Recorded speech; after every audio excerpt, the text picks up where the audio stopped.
Autumn leaves rustled loudly underfoot. Helen walked through the park, immersed in her memories, watching Buddy as he raced back and forth, playing with fallen leaves as any other happy dog. But he had not always been happy. A year and a half ago, when he was just a puppy, he wandered from garbage cans to food stands and back again, trying to get something to eat. He didn't get food very often, as the area was already full of older and stronger stray dogs. They didn't want any competition, so they often replaced Buddy's lunch with growling and attacking. Once, when hunger was so strong that it became more frightening than sharp canines, the puppy risked grabbing a piece of sausage, ignoring the warning growl. Then, he was badly bitten. Not daring to step into the ominous darkness, he was whining at the bus stop, avoided by the other dogs, who wisely avoided people. Helen found him there. He was trembling, with many wounds on his tiny body. Now, instead of an ugly, skinny, scared creature with an uncertain color of fur, a vigorous big dog was chasing around the park, keeping his dearest mistress in sight. Well, at least now I'll have someone by my side, she thought cheerfully, pushing away the memories of Carlos. The pain seemed so old, but it had never fully subsided. She suffered too much back then. Looking inside herself, Helen couldn't answer what tormented her more, the fact that Carlos had left her for a younger and more promising daughter of a famous doctor, or the disgusting tricks they had organized to kick her out of her favorite job. And she still didn't understand why they did it. Helen called Buddy's name and hurried home. It was time to get ready for work. She always felt better at work. She didn't like working in the ambulance as much as she liked working at the hospital with familiar patients, but at least she felt needed. Urgent calls, unpredictable circumstances, it all reminded her of working on the front line. Her new colleagues could understand everything without words, and if necessary, they would always help. Helen also helped them a lot. She could switch shifts with them or help with diagnosis in complicated cases. However, it didn't increase her paycheck, but as they say, you can't earn all the money. For example, Adam didn't understand why someone would sacrifice themselves for the sake of helping others. Sometimes he acted like he wasn't human. He was another painful page in Helen's life. Adam was smart, full of energy, and very cunning. He could never understand why she worked in an ambulance day and night for pennies. She could get a job at the front desk of a private clinic for the same miserable salary, answer the phone, always finish her workday on time, and go home to cook a delicious dinner for her beloved man. He believed that if a person was not paid well, it was not worth sacrificing your time to help people. So, after a few quarrels caused by empty shelves in the refrigerator and dark circles under Helen's eyes, Adam said it was pointless to continue their living together. Helen liked the man very much, but she couldn't imagine herself at the reception desk, because helping others was what her life was all about. So Adam became her ex-boyfriend without ever having had time to be her husband. At work, sad thoughts were pushed aside as usual. When Helen received another call, she mentioned that they rarely went to this neighborhood. The owners of luxury mansions could afford ambulance services from private hospitals. "We're going to the rich guys," Peter joked cheerfully, starting the car and wondering whether to turn on the siren or not. The neighborhood turned out to be very prestigious. High fences with automatic gates could not completely hide either luxurious houses looking like ancient castles or modern mansions with verandas made of glass.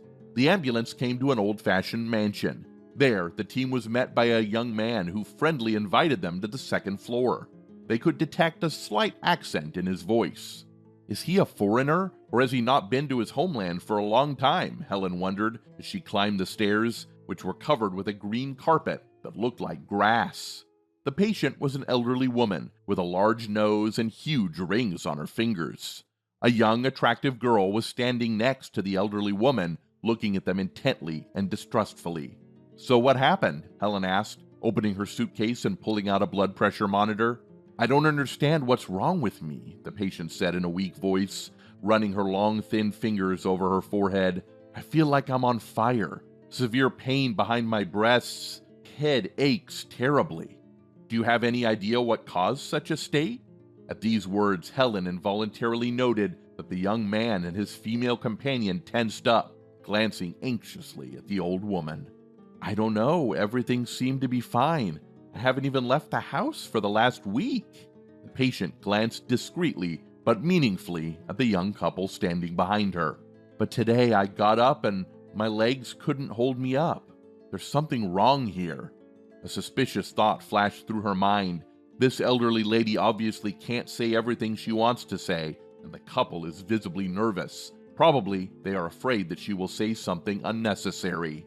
"Bring me a chair, please," Helen decided to check her suspicions. "And some water, please. I'm very thirsty." She noticed that while the young man went to bring the chair, the girl stayed there, near the sick woman. She only went to the kitchen to bring a glass of water when her companion returned. Weird, they look like guards in a prison. They clearly don't want to leave this lady alone with anyone, Helen thought. Her blood pressure was perfectly normal, except that her pulse was a little fast. Her heart was beating loudly but steadily, with no interruptions or murmurs. Reflexes were normal too. No sweating, no cold limbs, no stomach pain. But her eyes, tense, desperate, begging for something. Looks like the old lady didn't need an ambulance for medical assistance. Then what is it for? What's going on here? "Let's measure her temperature," Helen said, intending to put a thermometer under the patient's arm. The lady began to open the collar of her robe. At that moment, Helen felt a tiny folded piece of paper slip into her hand. "Got it," she thought, and, pressing the note with her little finger, began to examine the thermometer display. The temperature was normal as expected, but that wasn't really important now. "Don't worry, you just have neurocirculatory dystonia," Helen reassured the patient as she wrote down the difficult diagnosis. "The symptoms are unpleasant, but not dangerous. Your symptoms are quite delayed. Usually younger people suffer from it nowadays. All prescribed vitamins, sedatives, and vasodilators. You should take them for a couple of weeks and you'll be back to normal. The weather's changing dramatically now, and a lot of people have a negative reaction to it. But you should definitely go out to get some fresh air every day. I'll ask your children to help you." Smiling contentedly, the young man nodded, but the girl's face still expressed nothing but tension. "What have you been doing in there so long?" Peter grumbled to Helen as he swung the car door open. "Your shift's over. It's time to go home." "Peter, where's the nearest police station?" Helen asked, not taking her eyes off the tiny piece of paper. "It looks like we need to get there right away." The little piece of paper, slightly moistened in her sweaty hand, said in broken handwriting, "Help! I'm being held here against my will. They want to get the inheritance, forcing me to sign the papers." The police officer on duty was drinking tea, but after listening to Helen's excited story, he resolutely pushed aside the plate of cookies and immediately sent a police squad there. "I hope they will get there in time," the woman thought, as she signed the report and headed for the exit. "That old lady is stubborn. She didn't give up right away. Good for her." For some reason, Helen couldn't stop thinking about that old lady for the next few days. Helen was stressed out, wondering what the police had done and whether they had made it in time. Finally, she couldn't stand it any longer and went to that luxury neighborhood. A guard opened the gate. When Helen asked if the landlady was at home, he cautiously asked her, Who are you?" "I'm a doctor. I visited her recently, and I decided to check on her to make sure she is all right." The guard called someone and then respectfully stepped aside. "Come in. Deborah is waiting for you." This time, the lady was downstairs in the living room. Her face was tired, but already calm. "Come in, my dear. Take a seat. I'll ask for some tea now. I don't even know how to express my gratitude to you. You saved my life." "There's no need to thank me. I didn't come for that. I just wanted to know if the police got here in time." "Thanks to you, they arrived on time. Some smart guys came. I don't know what this unit is called, but they managed to enter the house unnoticed and took those bastards away. I didn't have time to realize anything. It all happened so fast. Then they talked to me for a long time, asking me what happened, and I told them everything. I hope they will get the punishment they deserve. You're a brave girl. You did a great job. To be honest, I was already saying goodbye to my life." "Did they threaten you, torture you?" "There are many ways to torture. I wasn't always lonely. I had a husband and a son. Like many other people, at first, we lived very well, and then very poorly. And the better it was in financial terms, the worse it was mentally. My husband's business was successful. He lived for the sake of it. He was almost never at home, but he had a passion for the business. Then the passion disappeared. He was always gloomy and would work on some documents at night, arguing with someone on the phone. Then some powerful person supported him, and he calmed down a little, but his competitors didn't leave him alone. I must say, my husband was terribly jealous. Othello was just a nice little boy compared to my husband. Back then, I was very attractive. A lot of men liked me. But knowing how jealous my husband was, I stayed at home all the time like a prisoner. But his new patron came to our house himself. He was very kind, nothing more, but that was enough for my husband. He got jealous. Everything seemed normal for a while, but then his assistant called me and said, "Deborah, I just wanted to warn you. I checked your husband's mail today. Someone sent him a picture of you with," and she said the name of our patron. "You're cuddling with him in a restaurant. Your husband is furious. He's already finished a bottle of whiskey from the bar. He's on his way home now." I knew right away the pictures were fake. I wasn't at the restaurant with anyone. I think it was done by the people my husband was trying to protect himself from, but it was useless to explain it to him. I knew his temper well enough. I called our patron, warned him, and went to my sister's to wait while my husband calmed down. That day, he broke almost everything in the house and filed for divorce. My attempts to explain anything were unsuccessful. My husband sold his business, I think to those who had sent the pictures, took our son, and immigrated to another country. That happened 25 years ago. I haven't seen him or my child ever again since. He never even sent me any pictures.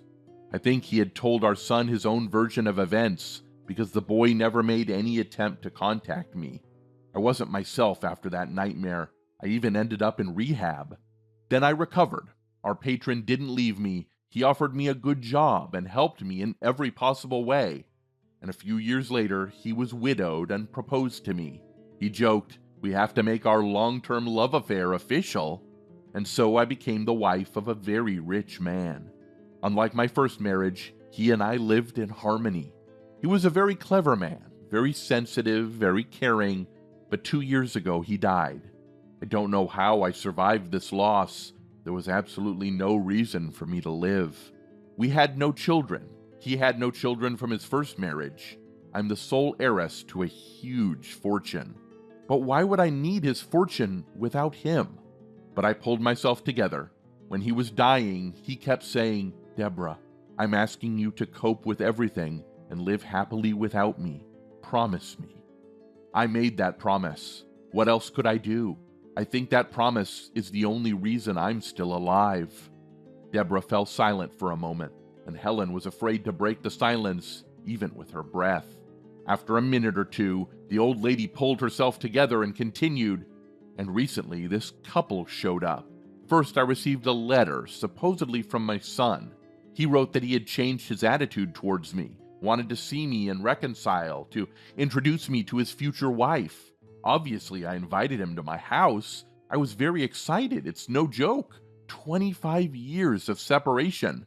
I thought I wouldn't recognize him at all. A couple of weeks ago, these two showed up.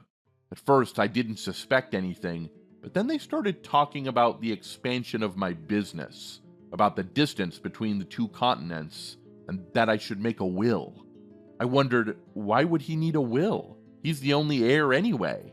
Then he got more and more insistent. And then he said, when we used to go to the sea, to a resort town, and he started describing a completely different place. My son and I had never been there, and we had never climbed to the lake and the mountains. That's when I started to look more closely, and the more I looked at him, the more I was convinced that it was not my son. Meanwhile, they literally followed me everywhere I went and wouldn't let me leave the house. It seemed like a reasonable pretext, but frankly speaking, such coldness and relentlessness from them made me afraid for my life. That's why I've decided to pretend I'm having an attack of some unknown disease. Now you know the rest of the story. Deborah, aren't you afraid to be here alone right now? Helen said sympathetically. Of course I'm afraid, but what can I do? If you want, I can visit you sometimes. I'm all alone too. There's no one to talk to but my colleagues. I promise not to ask you to sign a will." "Yeah, I realize you're not going to ask for everything," Deborah smiled with the corners of her mouth. "You're not that kind of woman. Come whenever you like. You'll distract me from my memories." Thus, their strange friendship began. Deborah lightened up her lonely old age with heart-to-heart talks, and Helen found in this woman everything. Understanding of all the troubles of her rough and messy life, and a mother's warmth that softened the cold loneliness of her childhood in the orphanage. They both looked forward to these meetings and talked for hours, obeying the strong, sudden bond that had developed since the first minutes of their acquaintance. One day, Helen came to Deborah right after her shift and found her in a very bad state. Her eyes were filled with tears, her blood pressure was skyrocketing, and her heart was pounding so hard that it seemed to burst out of her chest. "What's wrong, Deborah? Who has upset you so much?" "The investigator has been here. They've unmasked those imposters. They really came from another country. And they're immigrants too, that's why they speak our language so well. It turned out that they met my son Gregory when they were on vacation at a resort. The alcohol did its job, and my naive boy told them everything about me, about my second marriage and the fantastic inheritance. That's when they planned their evil crime. They forged the documents, kidnapped Gregory to get my address, and even tortured him. And when they got the information they needed, they just killed my boy, my dear little boy. Helen, how am I supposed to live with this now?" The old woman burst into bitter tears. "Calm down, Deborah," Helen said, preparing a syringe with a sedative. "I'll give you a shot now so you can get some sleep. I'll stay with you tonight. I only need to call my neighbor and ask her to walk and feed my dog. Tomorrow is my day off. I won't leave you. Wait a little. You'll feel better now." After taking all the necessary medication, Deborah fell into a deep sleep. Helen decided to stay in the same room to make sure that Deborah was okay. She was thinking about the twists and turns of life and the terrible loneliness of people who seemed to be happy. In the morning, Helen finally fell asleep. Suddenly, strange sounds instantly broke through the dream. Helen jumped up from a cozy armchair. There was a wheezing sound coming from Deborah's bed. Her face was pale, she was trembling, and her breathing was intermittent. Suddenly, a violent cough shook her whole body, and Helen saw red droplets dripping onto the pillow from the corner of her mouth. Pulmonary embolism, a professional thought flashed through her mind. Looks like she needs urgent surgery. A gurney was already waiting in the emergency room. The operating room was ready. It seems that the wait will be long. After saying goodbye to Peter, Helen sank into a chair at the hospital corridor and closed her eyes. The minutes dragged by unbearably slowly. The sun had already risen fully above the horizon, coloring the houses with a golden glow. Suddenly, some noise was heard outside the door. A doctor came out of the room and walked briskly toward Helen, who jumped up from her chair. "Are you a family member?" he inquired in a dry voice. "No, why? What happened?" Her dry lips refused to let the words out. "Is she awake?"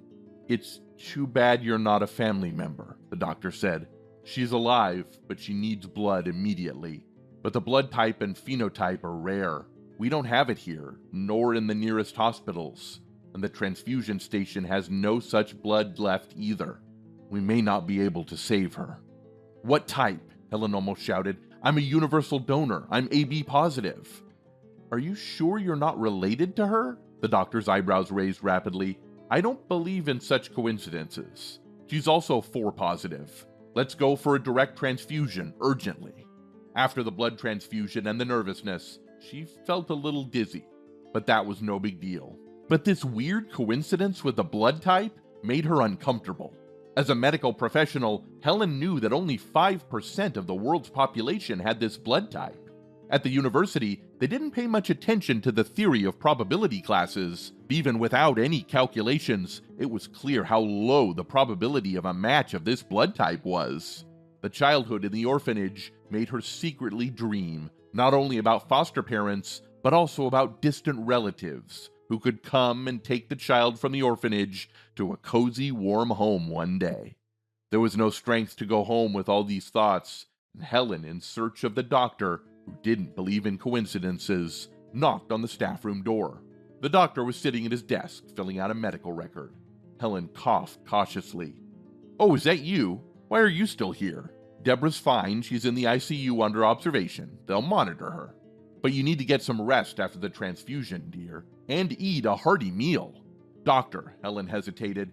"Doctor, you said you don't believe in coincidences." "Yes, I don't." The doctor adjusted his glasses on his nose, "especially coincidences like this." "That's why I was wondering, is it possible to do a DNA test? I grew up in an orphanage. I don't know anything about my relatives. I can't stop thinking about this coincidence."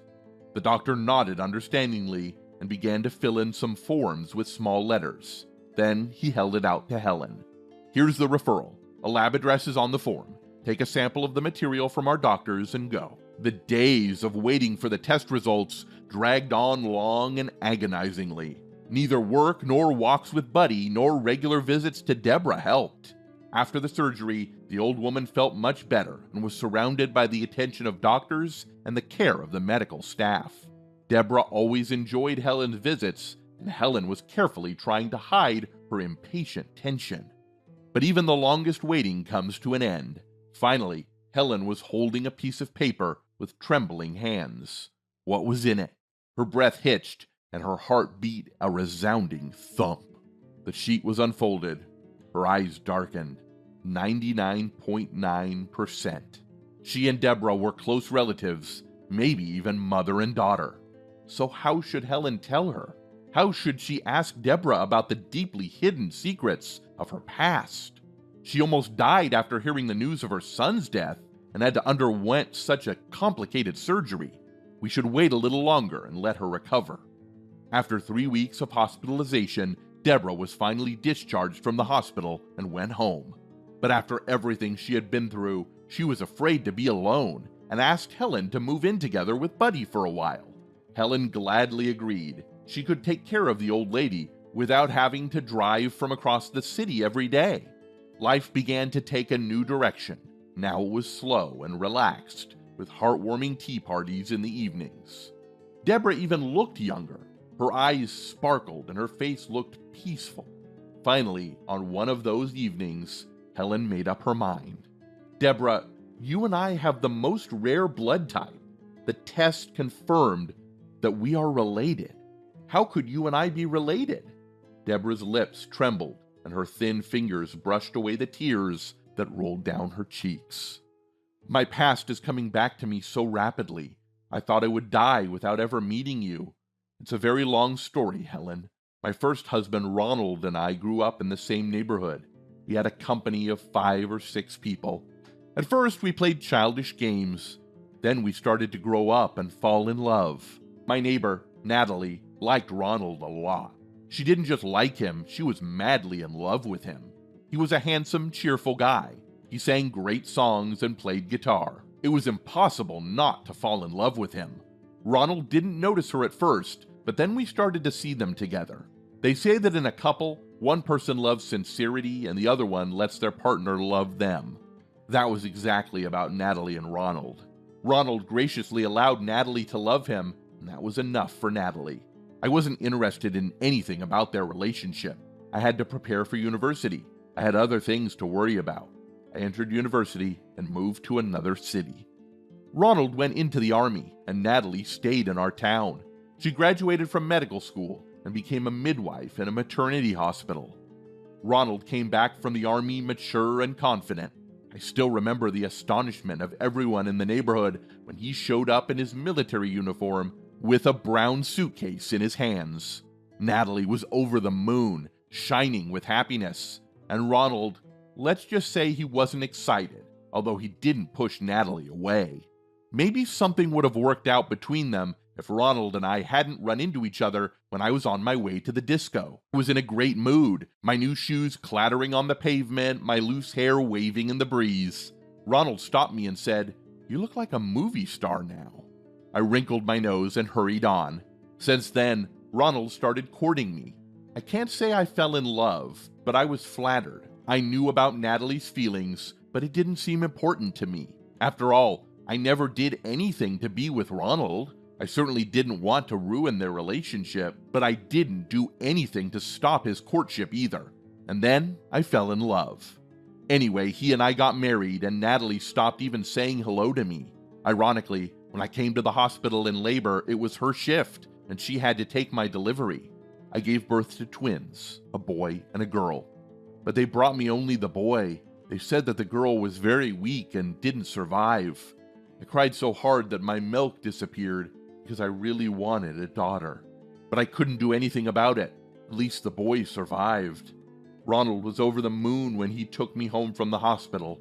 We lived together, raising Gregory. Many years have passed, and when my son was already 18 years old, when he and his father had already lived in another country for a long time, the phone rang in my house. It was Natalie, who was already sick and dying. When you're on your deathbed, many resentments seem insignificant, and she confessed to me that she had switched my baby girl in the hospital.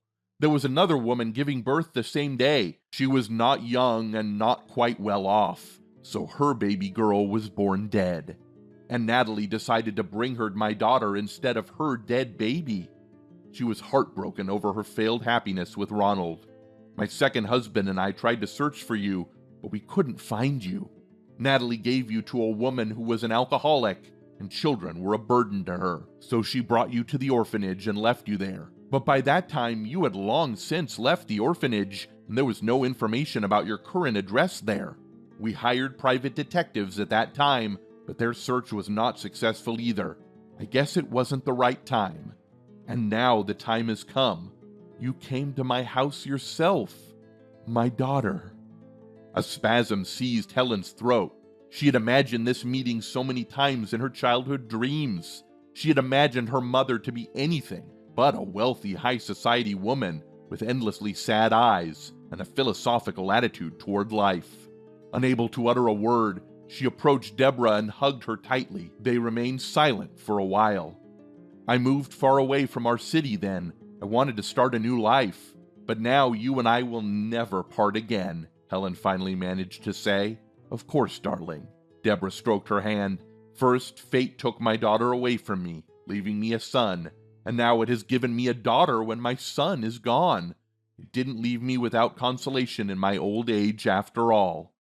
A few days later, Helen found Deborah sitting at her desk, attentively studying some papers.